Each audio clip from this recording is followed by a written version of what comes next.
Ковид вновь меняет свои показатели. Небольшой спад числа больных в начале сентября сменился новым скачком. Сейчас в стационаре ковидного отделения Сунжской больницы более 70 человек, 13 в реанимации, 6 на неинвазивной вентиляции легких. Смертность помолодела, то есть умирают уже не только пожилые люди, а люди 50-х, 60-х годов в тяжелых формах ковид, у молодых.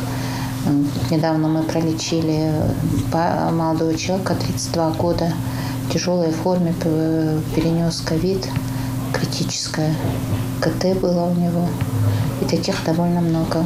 Очень агрессивный вирус и по отношению к будущим мамам. Сейчас в родильном отделении 9 женщин с тяжелым течением заболевания. Ковид набирает обороты с каждым днем. Болеют ковидами целыми семьями. Где заразилась, я не знаю. Я приехала с Москвы, была у дочки. И на второй-третий день, видимо, может, в самолете где-то, да, видимо, где-то там. И у нас вся семья слегла. Сын лежал здесь в больнице, сына вылечили. Дочка лежит на домашнем лечении, муж тоже дома, а мне пришлось госпитализироваться. И вот результат, алхамдулилlah, все хорошо, мне помогли. Лечение детей, алхамдулилlah.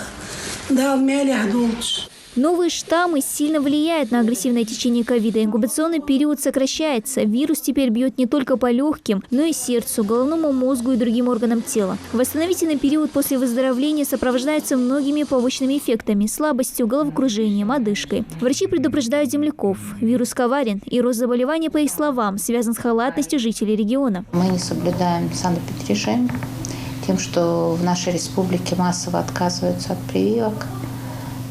Никто не носит маски, продолжаются свадьбы, поминки, мероприятия различные, где люди не соблюдают санэпидрежим.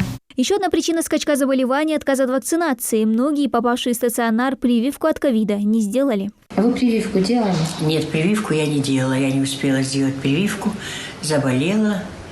И обошлось вот сейчас так лечением, без прививки. На сегодняшний день по Сунже и Сунжскому району вакцинировано около 27 тысяч человек. Но в последнее время количество желающих защитить себя от ковида снизилось, отмечают врачи. Что чревато последствиями. Всех поступающих в красную зону обязательно проверяют на наличие прививки. Из тяжелых у нас вакцинированных в данное время нету. Есть вакцинированные, там фильтры показывают, но они уже в начале года вакцину проводили.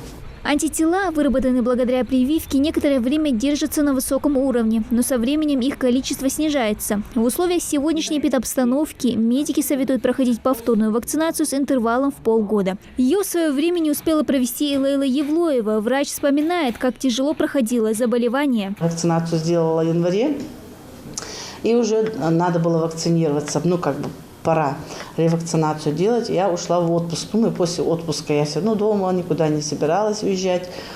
И вот дома у меня как раз и произошло это. Я заразилась от родственника. Перенесла очень трудно, 65 поражений у меня было. Я, наверное, жалела больше всего, что я не сделала вовремя вакцинацию в то время.